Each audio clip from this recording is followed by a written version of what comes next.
Thank you, everyone, for tuning into Unlock Me Today's live event series, where we are conversing with thought leaders, founders, and CEOs about their journey, how they have unlocked their own self, and now unlocking the true potential of folks around them. Evening, afternoon, and morning, based on where you're from. This is your host, Prashant. And before I get any further, I would like to emphasize on the true purpose of this event.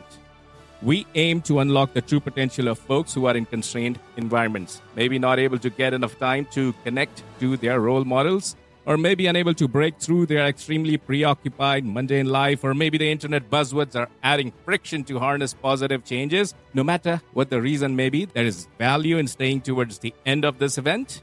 And before I introduce you to the guest speaker today, I would like everyone to give me a thumbs up and write down in the comment section from where you're joining this event if you haven't done it. All right, great. Some of you, if you would like to repost, because my purpose is to unlock folks in constrained environments. Today's topic and discussion is building a standout resume in 2024. Job markets are changing very rapidly, and it's imperative that candidates ensure they are highlighting their professional experiences, which are relevant to the jobs they apply, and also call out their achievements. Today's guest speaker is Robynn Storey, CEO of Storeyline Resumes, pioneer of innovative executive resume writing and holistic career services. Her visionary leadership bridges job seekers to dream careers through tailored resumes, interview coaching, LinkedIn optimization, and counseling. A sought-after speaker and media guest, Robynn redefines professional success, leaving an indelible mark on job seekers worldwide. Guided by Robynn's dynamic leadership, Storeyline Resume is a top hub for all who are seeking to get an expert written resume. And Robynn, welcome to the event. How have you been? What's going on?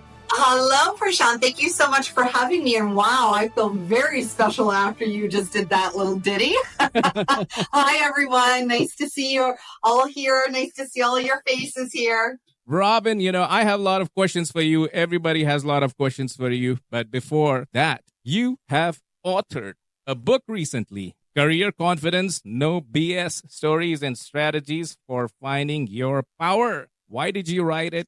What's in there?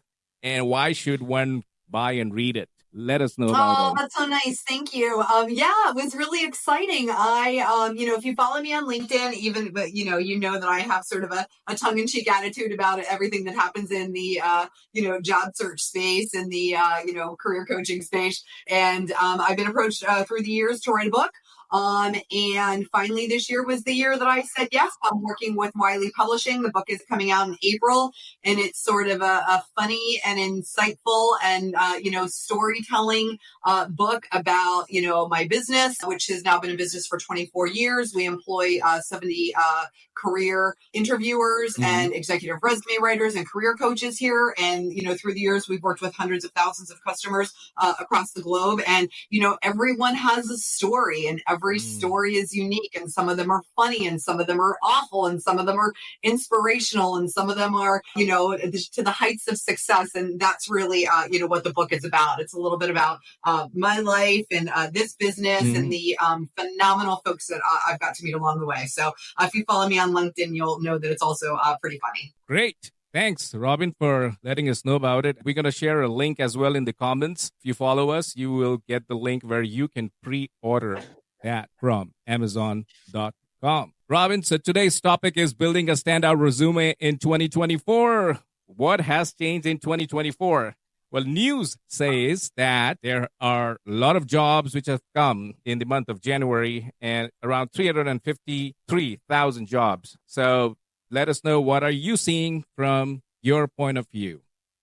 Yeah, I think so much has changed really in 2023 and 2024 for job seekers. And I think that, if you follow me on LinkedIn, I talk about it quite often. And if you are a job seeker, you may be going through this as well.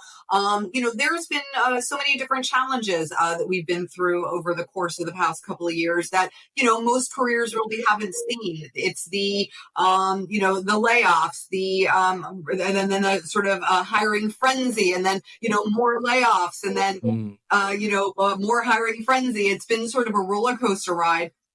for professionals really across the globe, certainly not just indicative of the United States.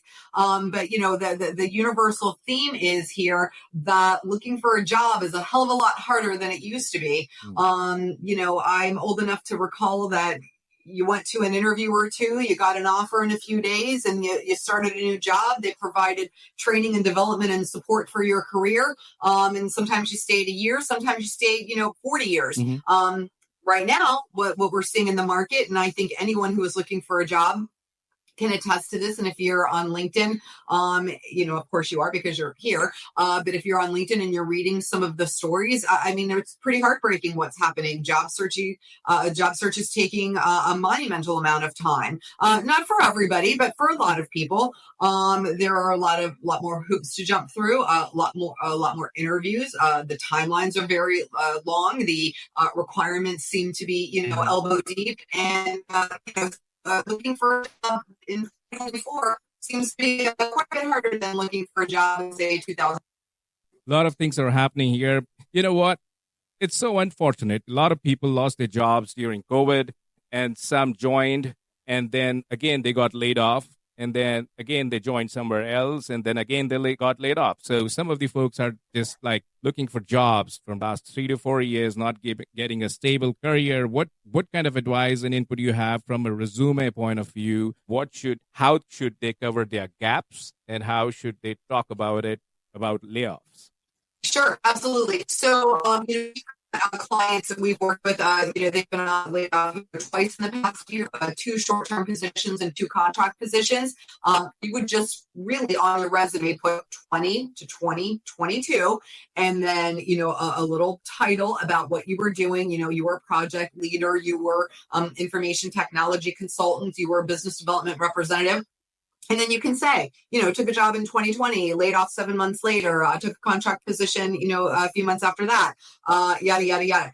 The idea is that you're not having 4 separate dates on your resume because, when you're dealing with applicant tracking systems, they're picking those dates up. So it's absolutely acceptable to combine things on your resume that happened over a specific period of time, even if that period of time is 2 or 3 years. That's sort of what we do here, and that's what we advise people to do. Great.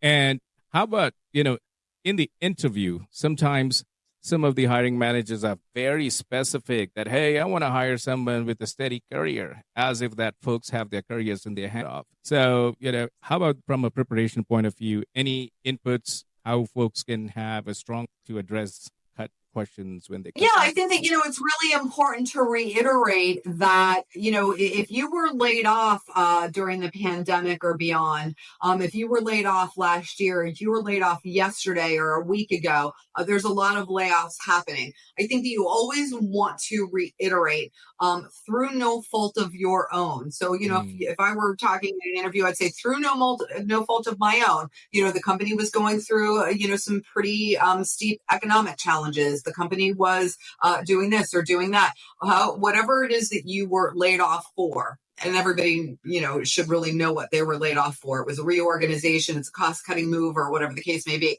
Here's the thing. Here's the strange thing about what is happening now versus how layoffs used to happen. We're finding that people that, are really top performers at their job, people that get stellar performance reviews. Hell, I've got clients that have gotten, they got a stellar end of year review in 2023 and a giant bonus and got laid off, January 10th. Wow. We're finding that it doesn't really matter at which level you've performed, whether or not you're a steady Eddie, you're someone who goes and does your job and goes home, or you're someone who really buys in, you're putting in the extra effort, you're getting promoted, you're making the money. Those people are being laid off equally. So I think it's so important that when you're in an interview, especially post layoff, that you're saying, hey, listen, I was ranked in the top 10 for sales in my company. I got a phenomenal performance review and a 7% raise 6 weeks before I was laid off. And then you want to kind of, like I said, keep reiterating, this was through no fault of my own. This was a blanket or a company-wide reduction, 15%. And just so happens I worked in the department that fell under. The more that you can take the focus away off the layoff being your fault, which is really easy for people to, sort of believe, and to put the focus on the layoff being their fault, the better off you're going to be. True that. And folks, give us some love here. Show us a heart or a thumbs up if you're listening to us and this conversation is adding value. Okay, thank you so much.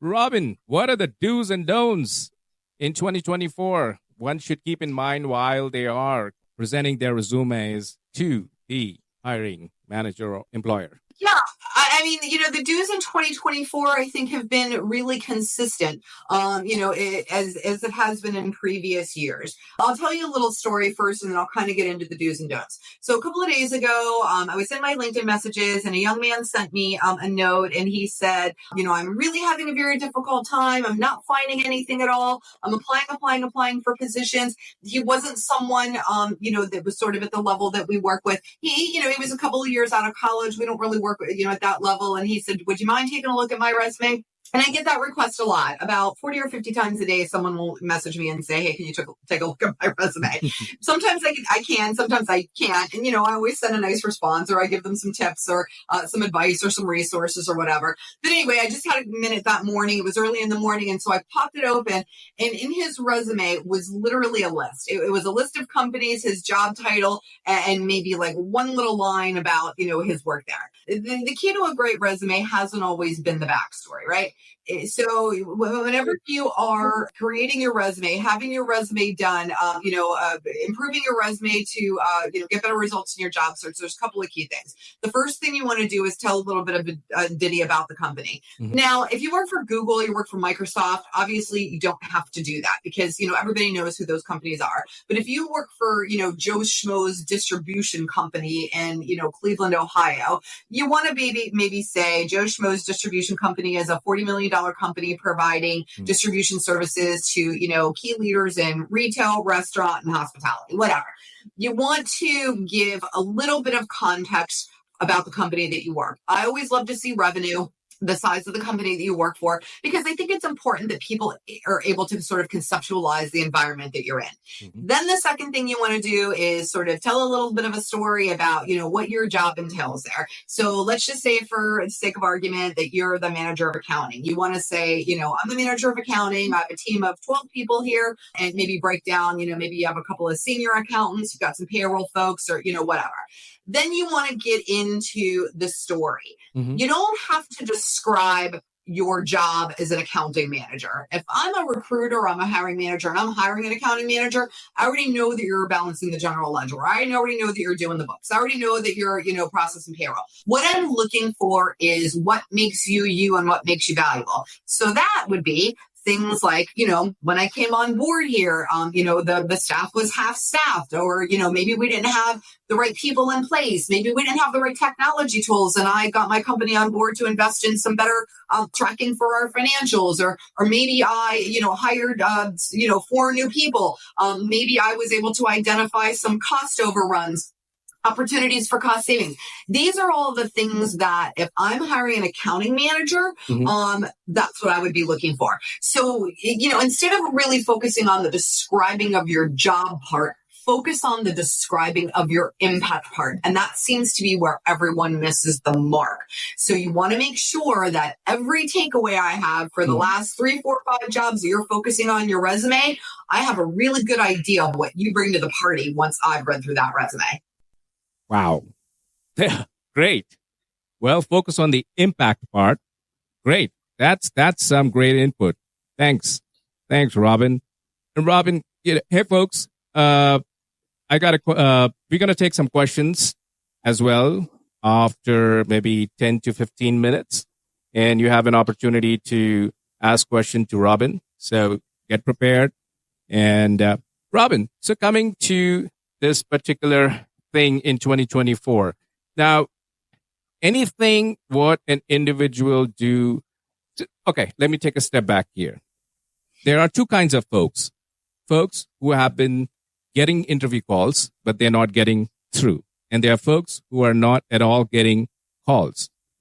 They are submitting their resumes everywhere and not at all, no calls, no rejection emails, nothing. So what can they do so that they get their calls? Okay, so let's cover the first part. If you're sending your resume and you're getting interviews, your resume is doing what it's supposed to do. I always say this: your resume will never ever get you a job. The job of your resume is to get you an interview at the level you want to be interviewed. So if you want to be a director of business development and you're sending out your resume and you're consistently getting calls for director of business development positions that are in the right salary range, that are in the right wheelhouse of where your experience is, then your resume is doing its job. If you cannot get across the finish line, then it is the interview performance that is the problem. So the first thing to do is to figure out what the issue is. What is the obstacle from you getting from point A to point B? In this particular case, the obstacle is the resume. In this particular case, the obstacle is the interview. For whatever reason, you are not able to convince whoever is interviewing you that you are the best person for the job. Now, on average, if you go on 4 interviews, you should get 1.5 job offers. That is sort of the national average. So remember the, thing, whenever we were growing up, like, you should get married and have 2.5 children. Well, obviously you can have 2.5 children and you can't get 1.5 job offers, but that's sort of the average. That's the national standard. So if you go on 4 interviews, you should get 1.5 offers. If you're going on 3, 4, 5, 10 interviews and you're not getting any offers, then it's time to be looking at that performance. Sometimes it's something as simple as, being able to convince the interviewer that you're the right person. It could be a nervousness issue. It could be I'm not able to articulate, my value. And then maybe you want to, work with a friend, work with someone in HR, work with an interview coach to kind of help you get across the finish line. So that's the first thing. The second thing is the resume piece. So if you have a good resume, you're applying and applying and applying and applying, and you're not getting across the finish line to even get in the door for an interview, then you've got to be looking at 2 things. Number one, you want to make sure that your resume is going back at least 10 to 12 years. If you are over the age of 50, and I'm speaking especially to the US market because that's sort of where our expertise lies. You do not want to show jobs that you had, right out of college in the late 80s, early 90s on your resume. So you want to be careful about how far back your resume is going. So that's the first thing. So 10, 12, 15 years tends to be the norm. If you're a more senior executive, you can go back 20 years. Then people say to me, well, hey, I've got some big names on my older history. I don't really want those to come off my resume. And I say that's perfectly fine. But I should only really be saying dates for, 15 years, maybe 20 if you're at an executive level. If you've got big names in your background, add a little section to your resume that says early career, and then kind of, put the names of the companies and the job titles, leave the dates off. That's the first thing. The second thing is you have to look at your job search strategy. So a lot of people are doing a lot of the same things, right? They're going on the LinkedIn job board. They're going on the big, well-known job boards, and they're applying.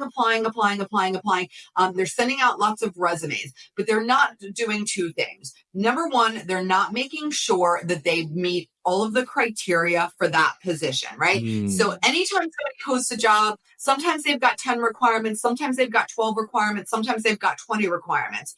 The rule of thumb is that if you meet 75% of the criteria for that job, go ahead and apply. You're probably pretty qualified for it. But a lot of recruiters, a lot of hiring managers are complaining right now that they're getting 800, 1,000, sometimes 2,000 applicants for a position. And maybe 95% of the people that are applying, they didn't read that job description. They're not really qualified for that role. Maybe this particular job requires, a bachelor's degree and 15 years experience, and they're getting somebody with a high school diploma and a year experience. So you want to make sure that not only as a service to yourself, but other job seekers, that you're only throwing your hat in the ring when you're really sure that you can do that job. The second thing is, if you're seeing a lot of jobs that are posted and reposted and posted and reposted, just walk away. It means that either A, they have no idea who they are looking for, or B, that's just a post that is sort of up ad nauseum, and they might hire for that in 3 months or 6 months or a year from now. So that's that. It's okay to walk away and be willing to walk away from putting an application in for a position that you've seen reposted over and over and over. Mm-hmm. Okay. Now, the third thing is you really want to shake it up. So if you find yourself in a position for the past 3 or 4 months that you've been applying and you can't seem to get anywhere, change it up.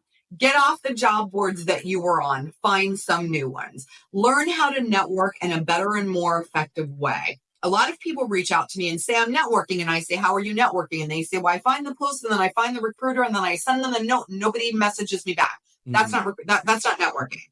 What networking is, when you go to LinkedIn, you find the company and then you click on people that work here. You identify a target. It could be someone in leadership. It could be someone in human resources. It could be the district manager or the regional vice president that's going to have oversight for the role that you're after. And then clicking on that person and finding someone who can make you an introduction. That's networking. So oftentimes people sort of get the idea of networking confused. Mm-hmm. And the fact of the matter is that 34% of candidates who are referred in for a job get an interview. So if you know someone who knows someone, like the old saying, I know a guy that knows a guy. Mm-hmm. So if you know a guy or a gal that knows a guy or a gal that knows somebody that works at that company and they make an introduction for you, you're likely to get an interview. So that's networking. And then the other thing is, again, shake it up a little bit. So if you've done all the same things and you're not getting the kind of response that you think you should be getting, Mm-hmm. look at other job sites. I love the approach of sort of organizing your strategy in a way where you're identifying some companies that you might be interested in working for. So say, for instance, you're in surgical sales. Mm-hmm. I would make a list of the top 50 companies that provide surgical materials and resources for hospitals or IDNs or healthcare systems around the country. And then you're going to systematically get on those websites. You're going to set up a job alert. And as a position becomes available that you would be interested in pursuing, they're going to send you an email. You're going to pop right in there. You're going to apply for the job. And boom, now you put the internet to work for you. Mm-hmm. So there's lots of different ways to kind of jumpstart a really stalled job search or a job search that isn't doing the things that you want it to do. But the worst thing to do is to continue doing the same thing over and over and over without getting any kind of results. It's like beating your head against a wall, right? So sometimes you've got to change it up. So if you're finding that you're not getting interviews and your resume is pretty good, it's telling a good story, you feel like it's got all the right keywords, you followed all sort of the standards and the rules, then, either ask a friend to look at it, come to a service like ours, have somebody check it out for you. And, someone that's going to be honest with you about what it is that you're presenting here. And really be honest with yourself about what you feel qualified, what you feel capable, and what you want to do with your career. That's the best advice that I can give you. True that. Okay. I got 2 questions here from folks here. So one is a little off track, but let me ask you. So how do you recommend to overcome the indecisiveness of the decision makers? While they are just doing one round, another round, like 5 rounds, 6 weeks, 8 weeks. That is a really pervasive problem in hiring right now. I recommend to our clients a couple of things. When you're getting called for an interview, I know that you're excited. I know that you are relieved, especially if you've had a little bit of a dry spell where you weren't getting called for anything. But ultimately, it's your life, it's your time, it's your dime, I always say, right? There is absolutely nothing wrong in this day and age with saying and asking a couple of key questions. The first one is, what's the salary range for this position? And we'll circle back to that. Sure. The second thing is, what does the hiring process for this position look like? Because the hiring process is a little different for everyone. Right. And then the third thing is, why is this job open? The reason I tell people to ask these 3 questions is, number one, I want you to look at some, I want you to be able to identify some red flags before you jump knee deep in this job search ocean. The salary to me is always a key component. We have to stop pretending that we aren't working for the money or that money is a dirty word. If you get someone on the phone or in an email and they say, oh, you seem really money driven, or, it seems like the only thing you're really interested in the salary is, to me, that's a big red flag. We're all grown-ups here. I don't go to work for the sake of going to work, for the gratification. I mean, all those things are important, gratification and joy and, fulfillment, yada, yada. Everybody's going to work for a paycheck. So we need to normalize that. If a company can't give you a reasonable range on the position, or they ask a question to your question, to me, that's a little bit of a red flag. Right now, a lot of organizations are trying to get talent on the cheap. No one is ever happy taking a job that pays less than what they're worth or less than what they were making. So it's okay to ask about salary. The second thing is the timing. Mm-hmm. So if you are talking with a recruiter and they say it's going to be one Zoom interview, one person interview, and then one wrap-up interview, to me, that's perfect, right? Well, maybe it's one interview too much, but to me, that's perfect. They've got a very decisive idea of how long this is going to be. It's going to be over 6 weeks. You're going to meet with 10 people. Good. All well and good. Jump in, both feet, pursue it. If you hear things like this is the 2 to 3 month process, there are, 6 interviews or 8 interviews, there might be an assignment, what they call now an interview assignment, right? Which could be anything from solve this technical bug to create a year-long business plan. I'm always hesitant to recommend those. I have found after years and years of being in this business and working primarily with senior and executive level folks that almost no one gets a job offer after they've created a very extensive homework assignment, whether it's a business plan, a marketing plan, a budget, or some strategy, right? So I'm always very cautious about saying, hey, go ahead and commit, a month of your life to creating some sort of, intellectual property that you're freely going to give to an employer, and they have absolutely no obligation to A, either hire you or B, pay you. So I'm always cautious about that. And the third thing is, why is this job open? Mm-hmm. A lot of companies will say this job is open because the person was in this position, moved on, they retired, something with a natural attrition. Always good. People move on, people move out, whatever. Mm-hmm. If you hear things like, oh, we've had 3 or 4 people in this position over the past year, and, nobody could really cut it. No one could seem to make an impact, or, whatever. To me, again, red flag, right? If there is someone that is consistently failing in a role that you're now interviewing for, instead of thinking that you're going to be the one to save them, or you're going to be the hero in this scenario, you're not. You're really just being set up to fail. So there's a problem with this position. It's either, micromanaged, there could be an issue with the support of the resources, or whatever the case may be. So that's why I tell you to ask these questions. So when you're, going to these interviews before you're committing, it's perfectly acceptable to find out how long you're going to be involved. When's the sort of start date, and, what does it pay? You're absolutely entitled to that information before you jump in. Yep. Guys, give me a thumbs up here. Are you there? Okay, great. Guys, I want more engagement. I haven't seen that you have posted from where you have joined. It gives us an idea so that the conversation, what we do, covers those areas as well. Some are in the US, some are in the European region, some are in Asia Pacific. So you got to put that where you're joining from. Robyn, one more very common question here. So so how should we look at these AI tools, ChatGPT, Bard, and why we should or should not use them to get our resume headlines or job description and all that stuff? So what do you have? Yeah, I mean, there's a couple of different types of technology at play in a job search. The first one is the applicant tracking systems, where people are sort of driving themselves crazy, customizing resumes to fit into some sort of preloaded ATS systems. They're identifying keywords, and then they're scoring your viability as a candidate based on those keywords. Right. Listen, these are kinds of ways to make yourself absolutely crazy in a job search. First of all, any kind of applicant tracking system is truly programmed by a human. So it's not like, there's some sort of brilliant technology that is coming up with, the keywords that are really the most critical for the candidate to have in their resume. Right. Stop worrying about it.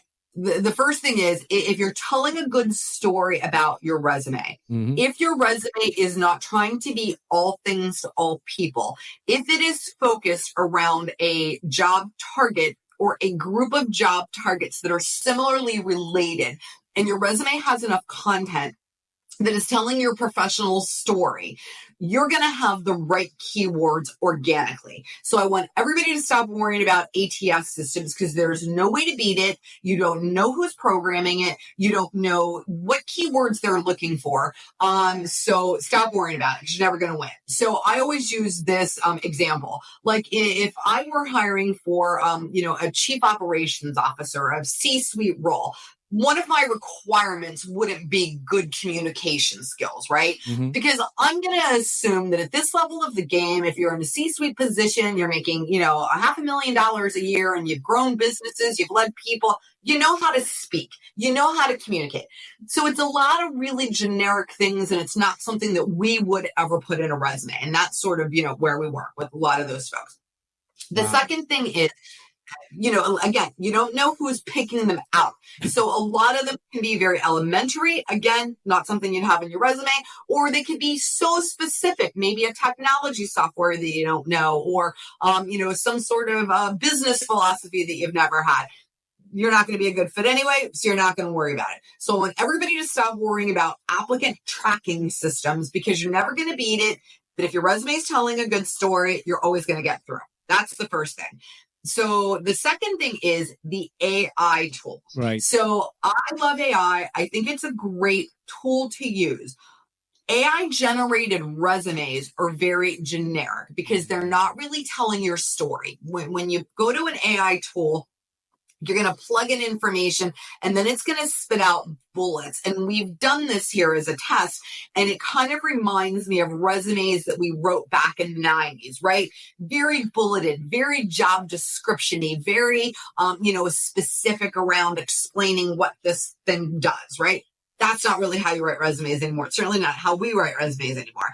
So it's almost a backward step instead of a forward step. A genuine resume rooted in storytelling about accomplishments and impact and background is always going to be much more interesting to a reader than something that you generated from AI, because AI doesn't know you like a human knows you. So when people come to us, they go through an interview with a member of our interview team, and we're really digging deep, and we're really getting you to think, and we want numbers, and we want metrics and outcomes and backstory. And, it was a mess when I got here, and half the staff was leaving, and here's what I was able to do. That tells me something about you. AI is not going to do that for you.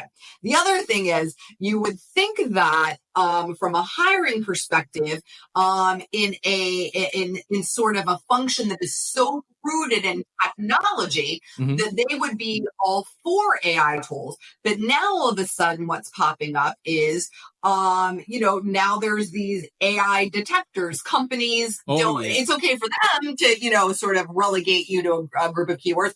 But on the applicant side, they're finding and rooting out and rejecting people that they suspect have an AI resume or created a cover letter with AI. Because you know what? They're all sending the same cover letters. People are sending the same cover letters. They're sending the same resume.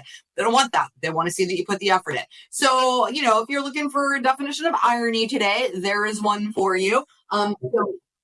So we're finding a lot of the AI tools that people are now relying on are the thing that are making them not get an interview. So there it is. Okay. So I think I answered that question. Sure. Prashant, is there something that I missed here? No, absolutely. I just wanted to add to that is, Robynn, when AI came, there is an anti-AI now. So folks who are using AI, that's not the very right thing to do. If you need help summarizing your resume, summarizing your experience, you have the expert here, Robynn. Go to her profile, click on that link, book a call with her, set that conversation, and kickstart from wherever stage of career you are in. So don't take it lightly. Whatever it's easy to do, it's not just easy to be doing for your own self. It's easy for everyone. So the results are going to be common, and the machine, as it's giving you responses, the machine is going to capture that, okay, this individual has not put in that effort. So No, Robyn, I hear you. Here's where I can recommend an AI tool that we use here as well. So when you are looking at a job description, say you get 3 or 4 job descriptions for positions that you are really interested in. Mm-hmm. Take those job descriptions, drop them in AI, and ask AI to identify what are the top 10 requirements. Mm-hmm. The compilation of the 3 or 4 job titles. What are the top 10 requirements for this job? And you're going to find something really interesting happening. And it will give you sort of an idea of what it is that companies are looking for. So say you're in marketing and you're thinking that, the biggest thing that you talk about on your resume is, social media management, where, if you drop all of these descriptions in AI, they might tell you that the biggest thing that they're looking for is the ability to lead and inspire a team. So, I think that there is a place in AI in a job search. And you might be surprised when you do that little exercise where you drop 3 or 4 job postings in AI to see what the top requirements are. And then you want to make sure. So, normally organically in a marketing resume, you're talking about social media, you're talking about content, you're talking about storytelling and crafting and shaping a narrative. Maybe you need to add something in there about your skills to lead a team. Maybe you need to add something in there about your ability to manage a marketing budget. So that is a really effective thing to do. So I don't want to say that AI is not helpful. It is. But when it's used in the right way, it can be absolutely an asset to you in your job search. So I just wanted to clarify that. Absolutely, Robyn. Thanks for adding in it there. That makes sense. Now, there's a very specific question here. Okay, folks, you can raise your hands here. We're going to take live questions as well. Robyn, we will take live questions maybe in a couple of minutes. So let me ask you this question. How can age discrimination, female over 50 in the U.S. can be avoided when applying through NATS? It can't be avoided. I mean, age discrimination is not something that you're going to avoid when it exists. And I hate the idea of all the advice for avoiding age discrimination starts off with look younger, appear younger, seem younger. You can't make yourself look younger or be younger, right? You have to be true to yourself, whether or not you're 47 or 67 or you're 75, right? The key is this. People over a certain age bring a sense of wisdom, insight, innovation, experience. They've seen things, they've done things, they've been through a lot of evolutions in their career. That's what you need to focus on. Trying to control other people's behavior has never, ever been an effective way, to exist. Let's face it. You're not going to change someone's mind.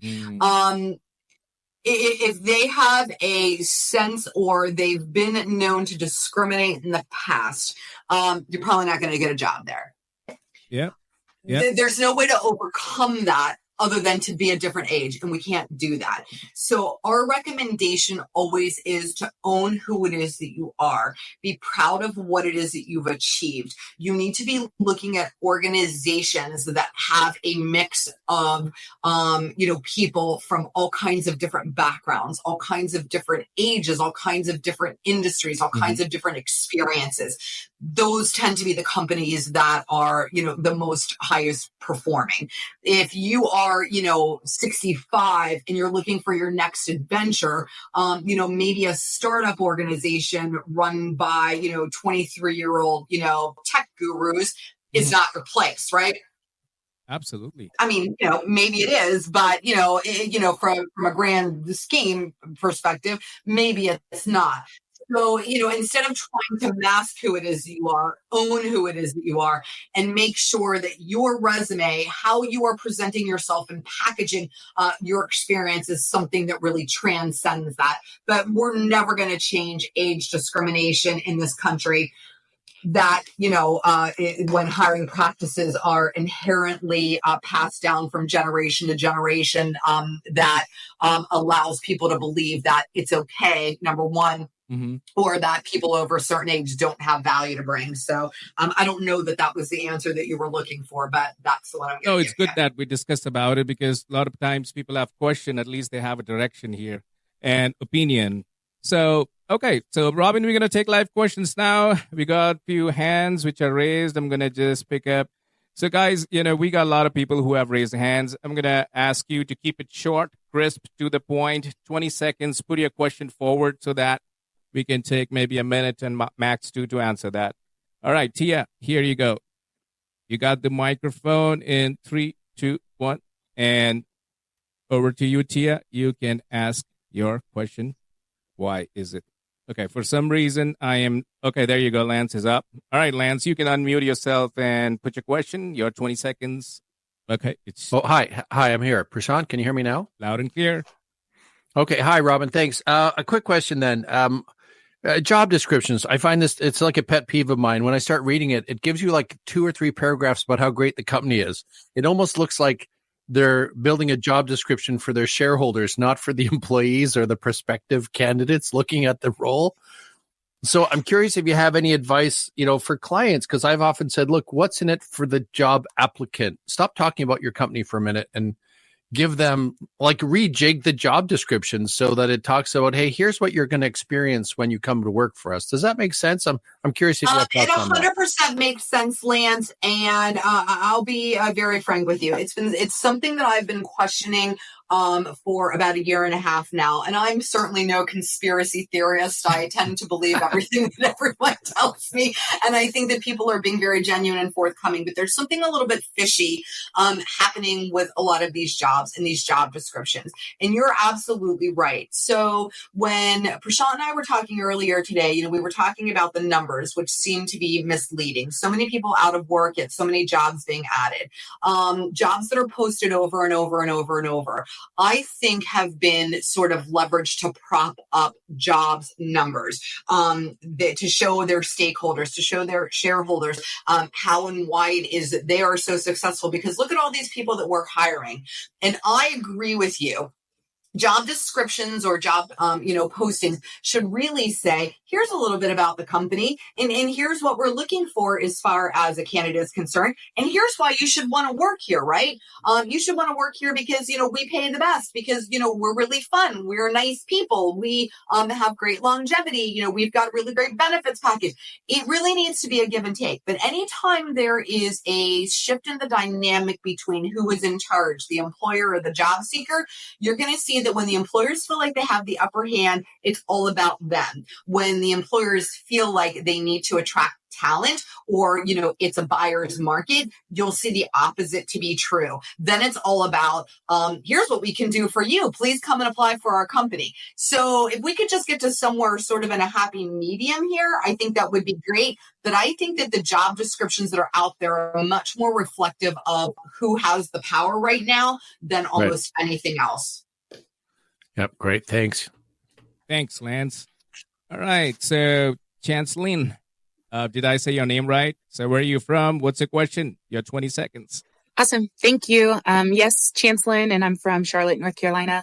Thanks, Robyn, so much for all the wisdom you've shared thus far. I just had a follow-up question on the first question that you answered regarding age discrimination. I know you spoke about candidates that may be more seasoned and trying to show up younger. But what about candidates that are younger and maybe they've moved up in their career quickly and they are experiencing some age discrimination because maybe they don't have that 15, 20 years of experience. However, within their maybe 10 or 8 years of experience, they've been able to provide a lot of value to the company.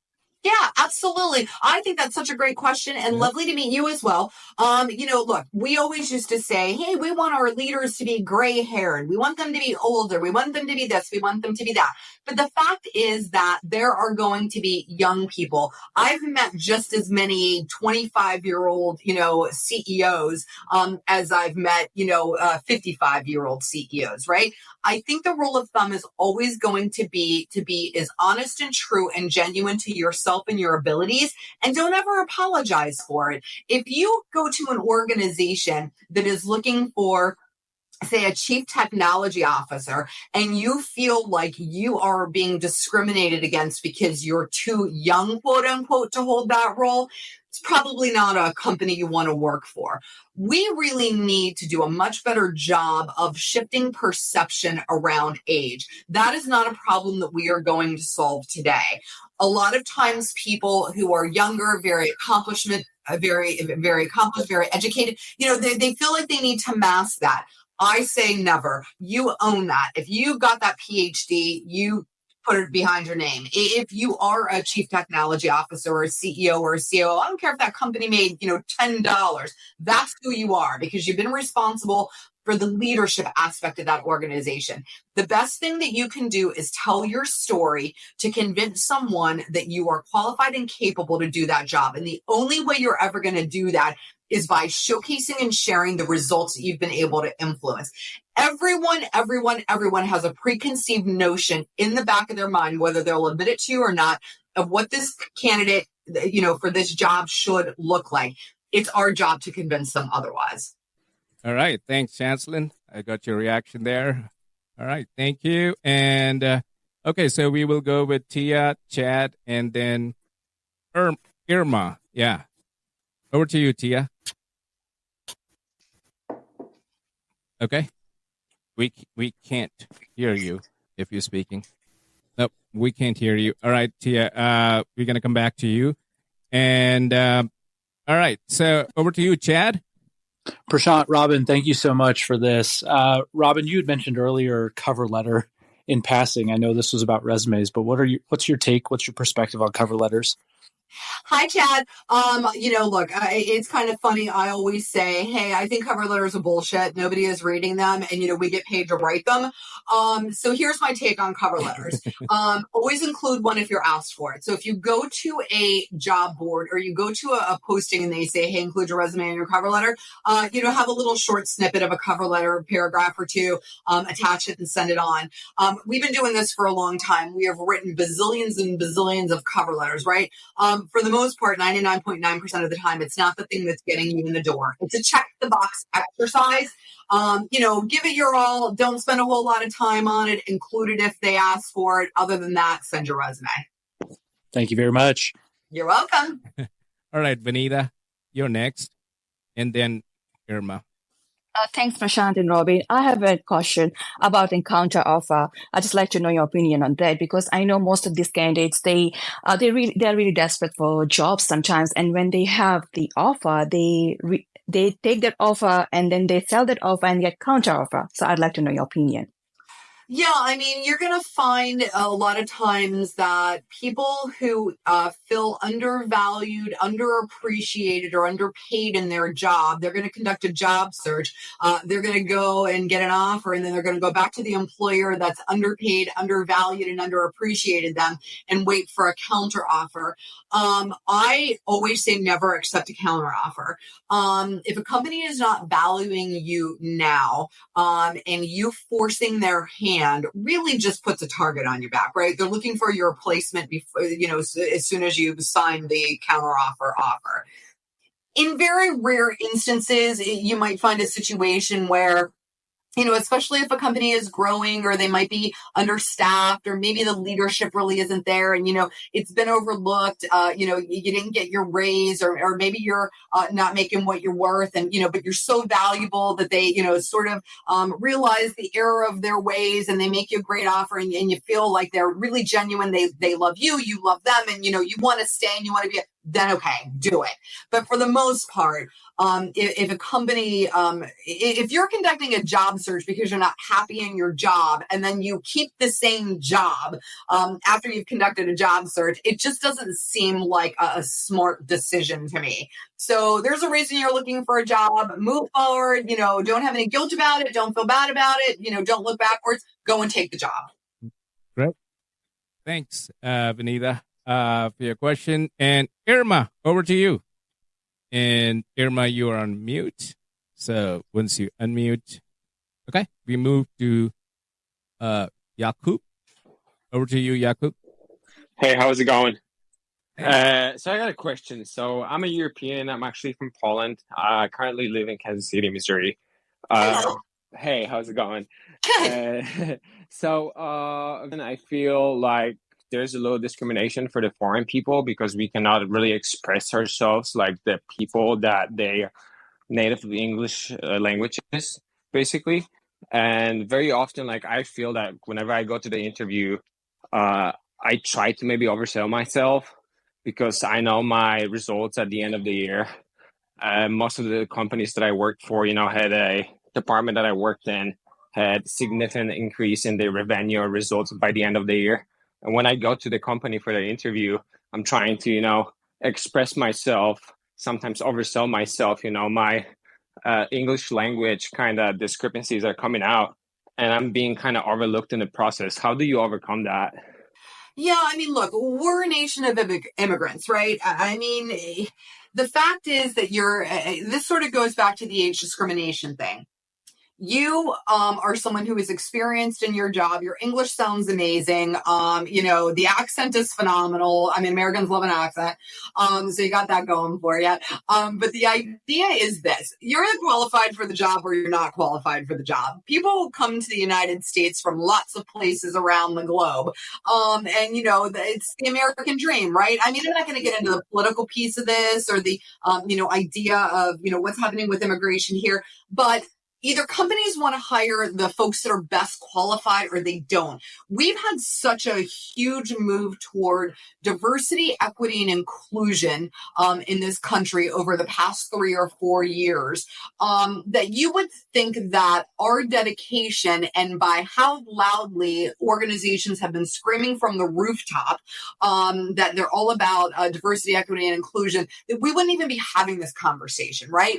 But that's not true. We are having this conversation. That's the difference between really believe in something and saying that you believe in something. So the only thing that you can do as a candidate is to be true to yourself. You don't have to oversell it.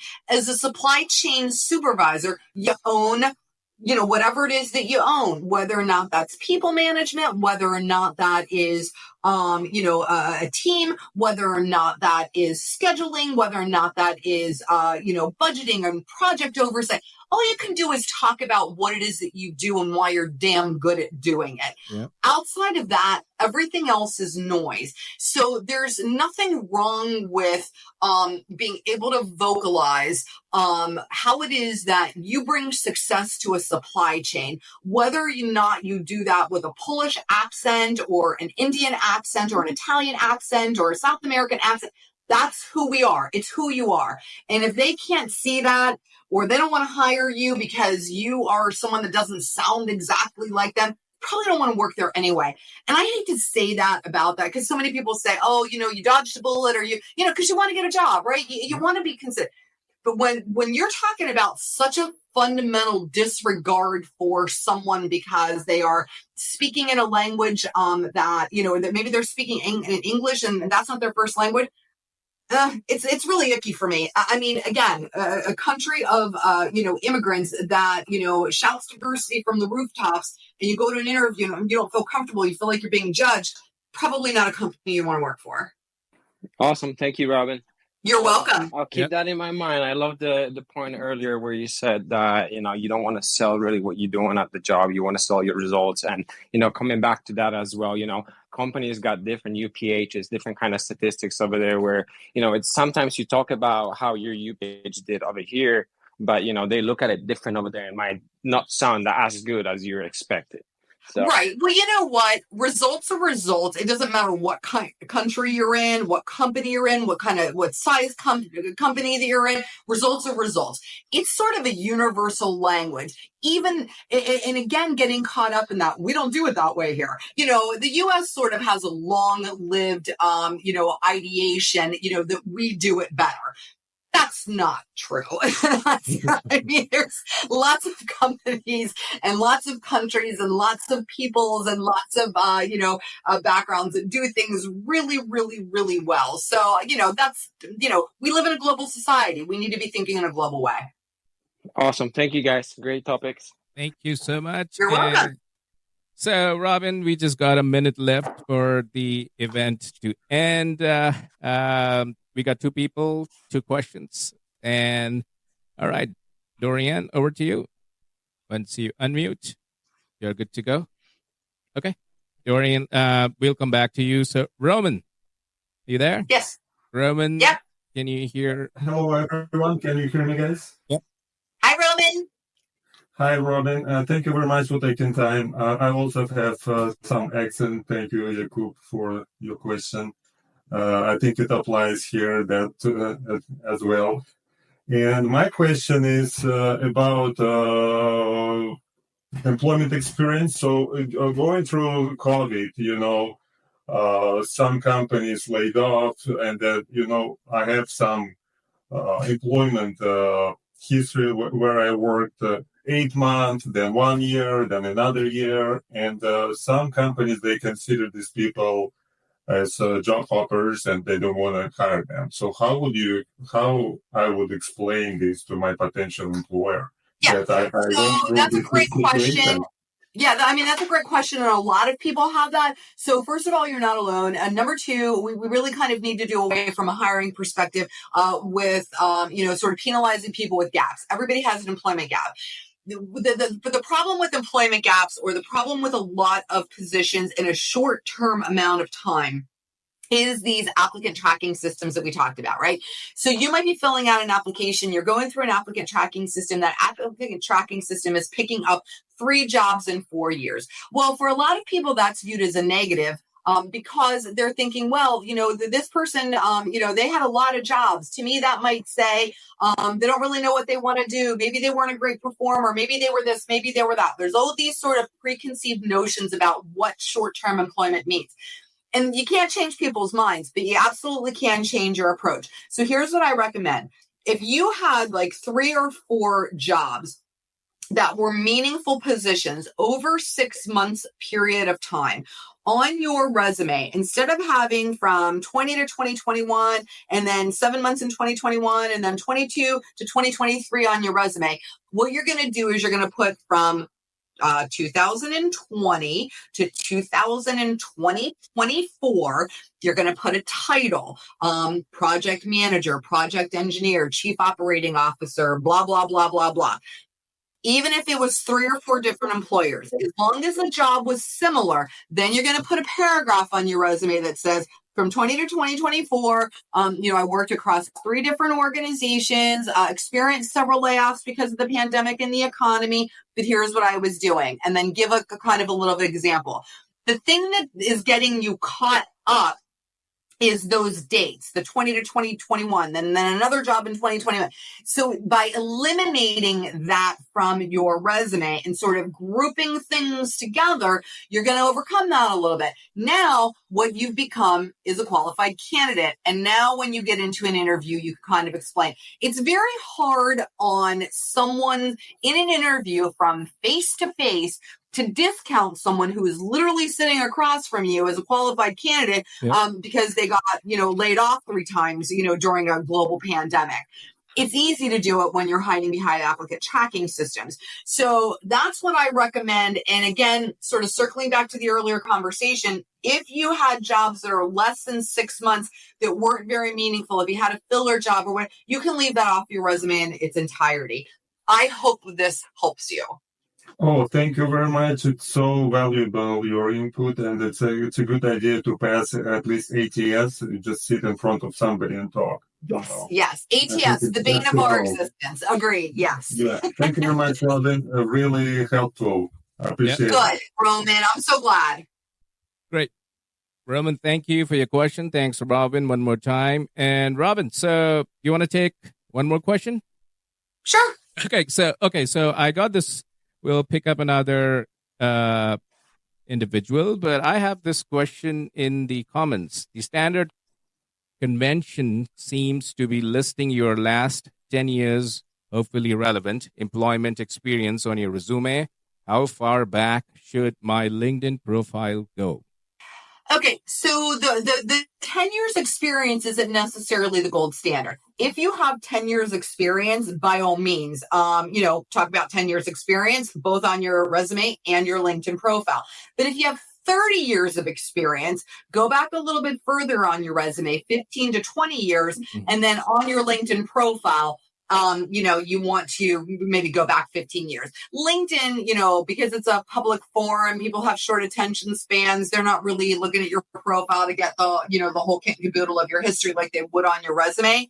So on your resume, it's absolutely okay to go back a little bit further, 15, 18 years, and make some descriptions about the companies that you've worked for and the jobs that you held. But on LinkedIn, I would say 15 years is probably enough. I mean, even a lot of times, LinkedIn used to be able to leave the dates off when you listed earlier history. I don't think you can do that anymore. I think they sort of fixed that little snafu. But I would go maybe 15 years on your LinkedIn profile. That's really all that's relevant. Things change, technology changes, business philosophies change, approaches change. Things tend to start getting outdated after, 15, 18 years. So that would be my rule of thumb. I hope that wasn't as clear as mine. So let me say this again. If you have 10 years of work experience, go back all 10. If you have 20 or 30, go back 15 to 20 years. On your resume, on your profile, I would stick to around 15 years. All right. Thanks, Robynn. So, one last individual we're going to pick up, and then for other folks, I would request you DM us for your questions. Hit Robynn. And, okay, Simone, over to you once you unmute. Yeah. Hi, Robynn. Hi, Simone. Hi. I think you may have already answered my question, but it's the contracts, combining them together on the resume, because same with me as the last caller. The last two roles were contracts, and one was 6 months, but the other one was 2 years. So yep, lump them all together. I'm not sure if it's hurting me. Some people don't even bring it up. They go right to the interview. The other ones, I have no idea. Yeah, I mean, you just never know. The ATS, like I said, is sort of the bane of the job seeker's existence because they're picking up on those dates. I lump them together, especially if they're very similar in nature. Because here's how I look at it, Simone. Resume space 2 pages. We do 2-page resumes for the most part. What I call very valuable real estate, right? So right. Those 2 pages, we're trying to give someone a synopsis or a snapshot of someone's entire career. How much space do I really want to use to take up to explain a 6-month contract position?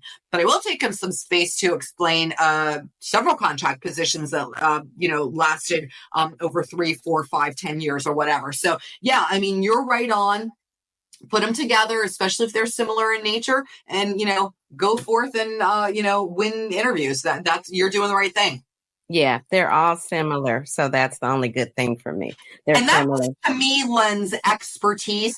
And I tell people all the time, do not be afraid of contract positions. Sometimes they pay better than a regular, employment agreement. And there's no job security anymore. It's not like, I'm in my 50s and, I had people, in my family, they worked for the same employer for 40 years. That kind of stuff doesn't really exist anymore. So I wouldn't worry so much about, kind of trying to show that or getting yourself into a situation where, nothing makes me laugh harder than when someone messages me and says, I'm looking for a place to spend my last 10 years before I retire. I mean,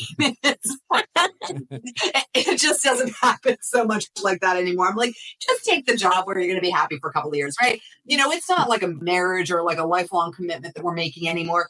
Yeah, it doesn't matter. Yes, and you probably will be the first to tell us. I mean, those contract opportunities, they can be really lucrative. They're a lot of fun. They're really fast-paced, really good challenge. That's why they pay you what they pay you to do the contract job. So, yeah. Yep, I'm all for them. And you still gathering the experience, because experience is experience. Oh my God, and it's like rapid fire experience. It's like baptism by fire experience. Absolutely. You get to do a lot of things, interact with a lot of people, get to work with a lot of really cool projects and a lot of really cool folks. And absolutely, yes, I'm all in for contract work. On your resumes, do you list the company and the recruitment service, both names, or? We tend to not list the recruitment service because nobody knows who they really are. Gotcha. But we will list that the customer was, Microsoft, or the customer was Boeing or Lockheed Martin, or, the U.S. government or wherever. But yeah. And then on the application, you can put who you really work for. Got it. Yes, and you can put where your pay. Well, because I asked this question, where's your paycheck come from? Right. So on your application, you're going to put where your paycheck comes from, and that's going to be the contractor, right? The contracting company. But on your resume, I want to show that you work for Lockheed Martin. Gotcha. Okay, cool. Thank you so much. You're Appreciate welcome. you guys. Sure thing. All right, Robyn. So we are towards the end of this event. Closing notes from your side? All good here. I think that, I want to reiterate that, someone had posted earlier on LinkedIn today about an interview process that he had gone through, and he's been going through for, 3 or 4 months. And, he's been through 4 or 5 interviews and a presentation and, the whole 9 yards. And, he's a much more experienced person. And, and I commented back to him, there's something wrong with you.